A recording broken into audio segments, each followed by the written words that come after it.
right, girlies, let's talk about relationships. Let's talk about some indicators in your birth chart that might mean love and marriage will come to you later in life instead of early on. So maybe Chad, Brad, Tyrone, if love and commitment will come later in your life, okay? So this doesn't mean anything's wrong with you. It just means that maybe you have to work through some things before that portal for commitment and marriage opens up for you, okay? So the first thing I want you guys to look at is your 7th house, okay? Specifically, if you have Saturn in the 7th house, that might mean that love comes to you more so in your 30s. So Saturn in the 7th house can cause delays in relationships, okay? Because there's typically, if you don't get married early on, because sometimes there is that serious right off the bat commitment to relationships, but it could still have an obstacle in one way, shape, or form later in life. Typically though, there's a fear of losing oneself in a relationship or settling, or any relationship you're in kind of like it needs a lot of work, or it's distance, or there's always something in relationships. Therefore marriage doesn't become an opportunity, I think, until later in life. But again, a person really has to look in the mirror with this placement, around the age of 30, and be like, okay, what am I causing to obstruct relationships, and why do people run away from me? Because maybe, just maybe, you're kind of mean. The same thing applies if you have Capricorn in the 7th house, although I see this more with Saturn specifically.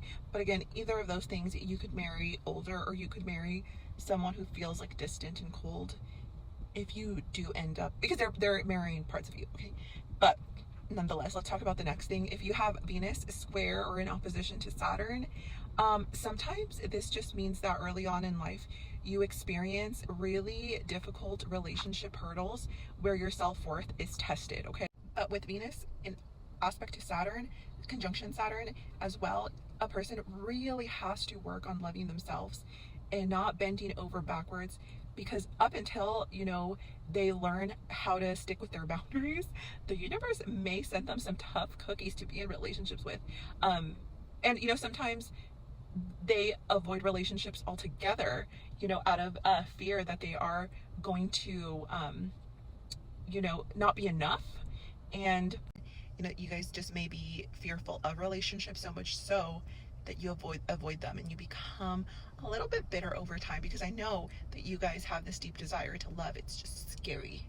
There's a big potential with Venus, Saturn in the 7th house for you guys to be the best, most committed lovers, but it's kind of scary because somebody made you feel inferior and like you weren't lovable, even though you guys are so cute. And the other aspect is Venus, Uranus in the 7th house, and I wouldn't say that this doesn't mean that you won't get married at all, or it'll be delayed, but it'd be maybe like you guys just don't want marriage. Maybe you guys are like, oh my gosh, why do we need a piece of paper to tell us what we are? Or maybe you guys more want open types of relationships. I'd say the same goes with Venus and Aquarius, because they are more unconventional types. But it wouldn't surprise me if you have Uranus in the 7th house, that one day you just decide to run away and elope and defy everything that you ever said you wouldn't do. So really never say never with these Uranus aspects, because life is full of surprises.